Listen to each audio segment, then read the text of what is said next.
उपखंड स्तरीय 70तम सर्प भारतीय समवाय सप्ताह प्रत्येक वर्ष नवेम्बर 14 रु 20 तारिख पर्यंत 70तम सर्प भारतीय समवाय दिवस सारा देश में पालन करा जाउछि। चलित वर्ष प्रथम थर पई बामनघाटी उपखंडर रायरंगपुर पीसीएम भवन परिसर रे बामनघाटी उपखंड स्तरीय समवाय सप्ताह बुधवार दिन मयूरभंज जिला समवाय संघ सभापति प्रदीप उपाध्याय प्रत्यक्ष तत्वावधान अनुष्ठित हो मुख्य अतिथि भाव रायरंगपुर उपजिलापाल श्री सरोज दास, जिला कृषि अधिकारी Kishan Murmu, cooperative board of director Ishan Mishra, Rairangpur block कृषि अधिकारी प्रदीप दास, सहकारी कृषि अधिकारी धरित्री टुडू, अतिरिक्त जिला जोगाण अधिकारी सारंग धरी बेहेरा, पूर्वतन समवाय संघ सभापति देवीदत्त दास प्रमुख जोगदी ओडिशा समवाय प्रतिष्ठाता उत्कल गौरव मधुसूदन दास का फोटोचित्र रे पुष्पमाल्य दे सभा आरंभ करथिले। कृषक जेउठी समवाय सेठी कृषिर उन्नति पई समवाय खुंट भली छिड़ा होई रहिछि। कृषकर 70 भाग समस्या समवाय विभाग दूर करुछि।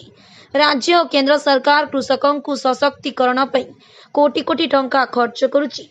मुख्य अतिथि उपजिलापाल कहिथिले ग्रामीण अर्थनीति विकास रे समवाय अनुष्ठान सक्रिय भूमिका ग्रहण करिथाय। से मध्य कहिथिले समस्त चाषी एकजुट होई समवाय ऑफिस रे पंजीकरण करी सरकारक विभिन्न योजना रे शामिल होई आर्थिक स्वावलंबी हुअन्तु।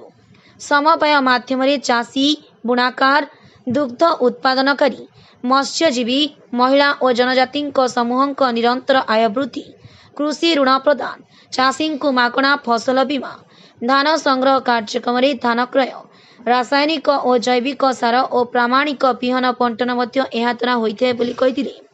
कोऑपरेटिव डायरेक्टर ईशान मिश्र बामनघाटी उपखंड रे शीतल भंडार खोलिबा पई प्रशासन को अनुरोध करथिले।